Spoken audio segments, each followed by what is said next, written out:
आज जो हमारे यहाँ पर गेस्ट हैं उनके YouTube के ऊपर 28 लाख से ज्यादा सब्सक्राइबर्स हैं, करोड़ों व्यूज हैं। Please give an energetic and warm welcome to the one and only Mahendra डोगने।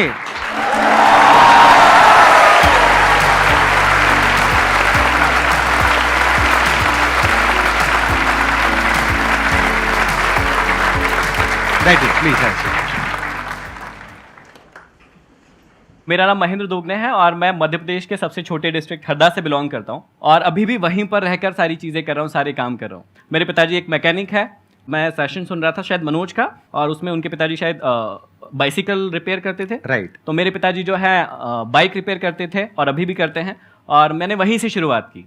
तो मैंने भी बचपन से लेकर लगभग आधी जवानी तक वहीं पर बाइक भी रिपेयर की है और वहीं से बहुत कुछ सीखा है मैंने। तो आपने अपनी ये YouTube की जर्नी कब शुरू करी, कितने साल हो गए? YouTube की जर्नी मैंने काफ़ी लेट शुरू करी, लगभग 2018, मतलब 1 जनवरी 2018 को हमने कसम खाई थी कि ठीक है अभी फोड़ते हैं, मतलब इस टाइप का थोड़ा सा। तो 4 साल हुए हैं आपको कसम खाए हुए? जी। और सब्सक्राइबर जो है 28 लाख सिर्फ YouTube के एक चैनल पर है। हमारे 2 चैनल है, एक चैनल और है MD मोटिवेशन जो हमने शुरुआत में किया था, तो उस पर है 1.8 मिलियन, इस पर है 2.8 मिलियन। YouTube वाला जो आपने शुरू किया 4 साल पहले, उसके पीछे मोटिवेशन क्या थी, वो कहाँ से आइडिया आया आपको? इंडिया में बहुत ज्यादा मोटिवेशनल स्पीकर उस समय जैसे सर कर रहे थे वैसे नहीं थे। मतलब सर ने भी शुरुआत शायद 2011-12 में की थी आपने? 12 में करी। तो उससे पहले मैं एंथोनी रॉबिन्स को बहुत सुना करता था। तो एक दिन मैं सुबह सुबह देख रहा था कि एक वीडियो आया मेरे सामने, 2012 की शायद वो बात है, और वो वीडियो संदीप भैया का था, जो कि मैंने देखा और मैंने कहा अरे इंडिया में भी ऐसा कोई कर रहा है या कुछ तो हो रहा है ऐसा।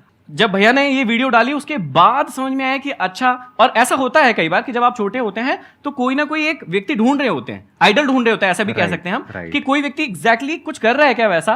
तो मुझे दिखा कि अच्छा ये कर रहे हैं, तो मैंने सोचा क्यों ना मैं भी करूं, और मैंने डिसाइड किया कि finally I am ready to be a life coach और मोटिवेशनल स्पीकर। कितने टाइम बाद आपको सक्सेस मिली सिर्फ YouTube पे? 3 से 4 महीना लगा था मुझे, क्योंकि अच्छा। मुझे बहुत ज्यादा कॉन्फिडेंस था कि ऐसे लोग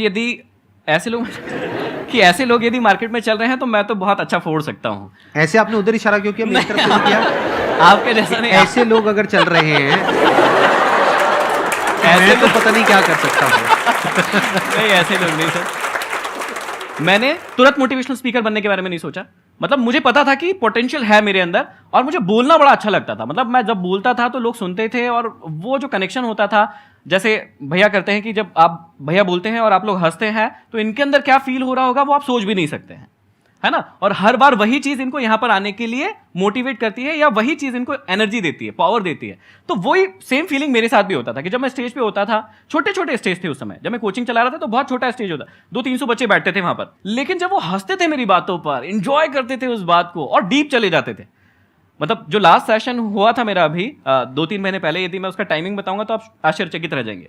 मैं 6 घंटे स्टेज पे था, सिर्फ 15 मिनट का ब्रेक लिया था और कोई भी जाने को तैयार नहीं था। क्या बात। तो 6 घंटे मैंने रेगुलर बोला है। तो 6 घंटे कोई व्यक्ति किसी को सुन सकता है क्या? किसी का गर्लफ्रेंड या बॉयफ्रेंड होंगी तो वो भी बोर हो जाते हैं, अरे पका मत ना, अभी रखना फोन, इतना क्या है ना। एक समय में बात करने के बाद शुरू में तो बड़ा मजा आता है, हाँ हेलो जानू।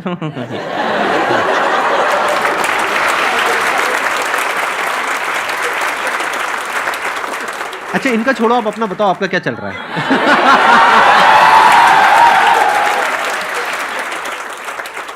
आपका भी क्या स्टेटस है? मेरा स्टेटस सिंगल है और मैंने शादी नहीं की है। Ready to mingle? नहीं। अच्छा। ओके, हाँ। क्योंकि मैंने जो है अपने ये जो मैंने अभी लक्ष्य रखा है अपने लिए और सोसाइटी के लिए, उससे ही अभी तो मैंने शादी कर ली है। और लक्ष्य क्या है? तो लक्ष्य के अंदर ये 5 उंगलियां हैं। यदि 5 उंगलियां आपने क्लियर कर ली अपनी लाइफ में, तो आप जितनी भी हमारे सेशन सुनते हैं शायद आपको उनको सुनने की जरूरत नहीं पड़ेगी, और आप अपनी लाइफ में वहां होंगे जहां आप एक्चुअल में पहुंचना चाहते हैं। तो ये 5 फिंगर्स क्या है, मैं बहुत सिंपल तरीके से बता देता हूं। सबसे पहले इस पहली फिंगर को कंप्लीट करना है, और ये पहली फिंगर है वो आपकी हेल्थ की है। आप सारी चीजें भूल जाओ, सबसे पहले अपने हेल्थ का स्टेटस पता लगाओ कि आपकी हेल्थ कैसी है। हेल्थ ठीक नहीं है तो कुछ भी नहीं है। दूसरा हो गया कि दिमाग का स्टेटस देखिए, आप फास्ट लर्नर है या नहीं है ना। जल्दी सीख पाते हैं या नहीं सीख पाते? नहीं सीख पाते, ये बुरी चीज नहीं है। मैं भी 7th में सप्लीमेंट्री लिया बैठा हूं, मुझे भी 9th में फेलियर मिला है, लेकिन इसका मतलब ये नहीं है कि मैंने बाद में उसको सीखा नहीं कि कैसे सीखा जाता है। जो लोग कहते हैं ना कि हम बुद्धू हैं, हमें समझ नहीं आता, बहुत गलत सोचते तुम लोग। ये वाला उंगली जो है ना उसको क्लियर करो कि फास्ट लर्नर कैसे बनते हैं, ये सीखो। पहला हो गया फिजिकली फिट, दूसरा हो गया मेंटली फिट, तीसरा जब ये दोनों उंगलियां कंप्लीट हो जाए तो भी काम नहीं चलेगा जब तक आप इमोशनली अपने आप को फिट नहीं करेंगे। आपके इमोशंस पर आपका कंट्रोल होना चाहिए, कब गुस्सा आना चाहिए कब नहीं आना चाहिए हमारे हाथ में नहीं है, लेकिन जब आ जाए तो उसे कैसे बैलेंस करना है ये हमारे हाथों में होता है, और ये हम बहुत अच्छे से सीख सकते हैं।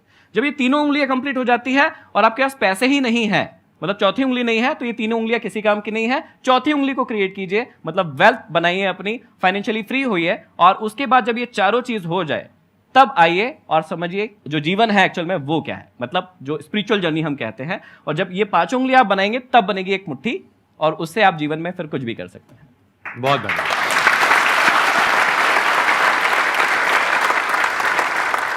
मेरा क्वेश्चन है कि आप मतलब हर टाइम पॉजिटिव कैसे रहते हैं?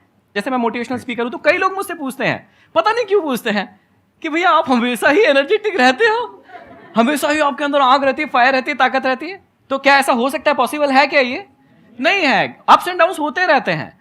तो मेन चीज ये है कि आपने जो पूछा है कि हमेशा पॉजिटिव कैसे रहना है, क्यों रहना है, वो पता कर लो पहले। कैसे रहना है उसके बहुत सारे तरीके हैं। जैसे मैं पर्सनली अपने लिए यूज करता हूं कि जब मैं किताबें पढ़ता हूं तो मैं अपने आप को बहुत ज्यादा पॉजिटिव महसूस करता हूं, उसके बाद बहुत सारे दिनों तक मैं पॉजिटिव रहता हूं। म्यूजिक एक बहुत इंपॉर्टेंट रोल प्ले करता है पॉजिटिव रहने के लिए। तो कई बार आप जब म्यूजिक सुनते हैं, आप में से कई सारे लोग म्यूजिक सुनते होंगे और अपने आप को रिलेट कर पाते होंगे उससे, तो वो भी एक बहुत अच्छा सोर्स है कि आप अपने आप को पॉजिटिव रख पाए। लेकिन मेन चीज ये है कि पहले पता तो कर लो कि आपको पॉजिटिव रहना क्यों है, किस लक्ष्य के लिए रहना है। या यहां पर ना एक चीज यदि हम करवा सके कि बहुत सारे लोगों का एक कॉमन क्वेश्चन रहता है जो मेरे साथ तो बहुत पूछा जाता है, मुझसे पूछा जाता है कि ना हमें पता नहीं चल रहा है कि हमें करना क्या है, हाँ या ना? तो इसका जवाब दे सकते हैं क्या हम लोग? दे दे फटाफट। तो कुछ एक छोटी सी एक्टिविटी करवा सकते हैं क्या? हाँ, ठीक है ठीक है, दो लोग कोई भी आ जाओ स्टेज पर। आपका शुभ नाम क्या है? देव है। आपका? मोहित। यहां पर खड़े। तो अब आपका नाम ना देव नहीं है, थोड़ी देर के लिए आपका नाम देवयानी है। क्या है? तो मोहित आपको क्या करना है, ये देवयानी है, ये आपका लक्ष्य है। क्या है? लक्ष्य। हाँ, इसको आपको पाना है। चलो पालो फटाक से, चलो जल्दी चलो, चलो पालो पालो। अरे नहीं, भागना नहीं है, आप यही कर रहे हो, भाग रहे हो, यही कर रहे हो। जाइए थोड़ा और पास जाइए, आंखों में आंखें मिलाइए, हाँ गले मिलिए थोड़ा सा, हाँ बस बस बस जा। अभी देखिए बहुत सिंपल था कि इनका लक्ष्य जो है वो एकदम इनके सामने था, और क्या हुआ, इन्होंने उसको पा लिया। अब इनकी आईज क्लोज कर देते, ये चश्मा उतार लीजिए। तो अभी जो है वही लक्ष्य है। लक्ष्य क्या है? देवयानी इनका लक्ष्य है, लेकिन अब इनको पाना है देवयानी को। ठीक है, आप मम्मी की कसम है आपको ना आंखें नहीं खोलना है, ठीक है? चलो ठीक है, रेडी? पाए? चलो आराम आराम से चलो, धीरे धीरे भाई।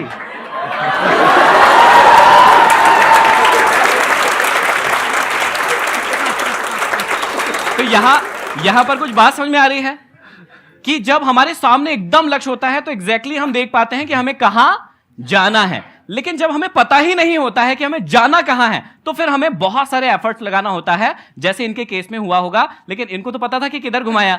जैसे ही थोड़ा सा बड़ा स्टेज होता है, जब मैं ये वाली एक्टिविटी करवाता हूं, तो व्यक्ति कंफ्यूज हो जाता है कि उसको कहां जाना है। तो थैंक यू वेरी मच, आप लोग जा सकते हैं प्लीज। Thank you. तो एक्चुअली में मैं समझाना ये चाहता हूं कि भैया आपको पता होना चाहिए कि आपको जाना कहां है। जब तक खुली आंखों से आपको पता नहीं चलेगा कि ये आपका लक्ष्य है, तब तक आप ये जो प्रॉब्लम आ रही है ना आपकी लाइफ में कि कैसे मोटिवेट रहना है, कैसे हमेशा पॉजिटिव फील करना है, ये सब होता रहेगा। लेकिन जब आपको पता चल जाता है कि आपको जाना कहां है, फिर ना आपको किसी भी क्वेश्चन के जवाब की कोई जरूरत नहीं होती है। सारे जवाब आपके पास खुद ब खुद आ जाते हैं या आप ढूंढ लेते हैं। मेरा क्वेश्चन ये है सर, जो कम्युनिकेशन स्किल्स होती हैं, हमारे आसपास ऐसा एनवायरनमेंट हमें नहीं मिल पाता है और काफ़ी दूर तक नहीं होता है, तो उसको अगर हमें वर्क करना है उस पर, तो उसको हम कैसे सही कर सकते हैं? जैसे उन्होंने कहा कम्युनिकेशन स्किल्स, तो मुझे शायद आपका वो वीडियो ही याद आया जिसमें आपने बहुत डिटेल में और शायद सिखाया है, और शायद वो एपिसोड 1 2 3 4 3 या 4 एपिसोड्स हैं। हाँ, तो पूरा एपिसोड्स हैं। तो पहली बात जो इन्होंने कही वो शायद यहीं पर, मतलब मुझे ब्लेम नहीं करना चाहिए, लेकिन यहीं पर गलत हो गई कि सोसाइटी में कोई सिखाता नहीं है, क्योंकि ऑलरेडी मतलब आसपास ऐसा कोई वो नहीं है, माहौल एनवायरनमेंट नहीं है। ये कह रहे हैं कि हमारे आसपास में जो लोग हैं वो ऐसे नहीं है कि उनसे बात कर सके। तो बेसिकली क्या होता है कि आपको एनवायरनमेंट नहीं मिलता तो उसका भी कोई प्रॉब्लम नहीं है, आप खुद से वो एनवायरनमेंट डेवलप कर सकते हो। जैसे मेरे को दिक्कत हुई थी जब इंग्लिश स्पोकन, क्योंकि मैं हिंदी मीडियम से था, फेल हो गया था। इंग्लिश सीखने का मेरे को बड़ा शौक था। तो जब मैंने इंग्लिश सीखना शुरू किया तो मैं गवर्नमेंट स्कूल से था और वहां पर माहौल नहीं था, लेकिन वो माहौल मैंने बना लिया। तो आप चुन लो कि भैया कौन कौन लोग हैं जो इंटरेस्टेड है, और उनके साथ वो प्रैक्टिस शुरू कर दो। जैसे आपने कहा कि कोई स्पेसिफिक स्किल है जिस पे आपको कमांड करना है, जैसे इंटरव्यू है, तो आपको इंटरव्यू कहीं देने जाना है और आपको नहीं मिल रही कि यार मैं किसके साथ तैयारी करूं, तो ऐसा हो ही नहीं सकता कि आपको कोई भी ना मिले। 4-5 लोग आप ढूंढिए कि जिनके साथ आप डेली बैठकर इंटरव्यू का सेशन कर सकते हैं, उनके साथ डेली प्रैक्टिस कीजिए। अब यदि आप कहें कि दुनिया में कोई व्यक्ति मिला ही नहीं है, मेरी सिटी में कोई व्यक्ति मिला नहीं, तो ऐसा पॉसिबल नहीं होता मेरे हिसाब से। तो मैंने अपने मोबाइल पे सिर्फ एक ही वाइट है और सिर्फ उस पर एक ही चीज लिख के रखी है मेरे मोबाइल पर, और वो है there is will there is way. Away. जहां चाह है ना, जहां आपने चाह लिया ना कि मेरे को ये करना ही है,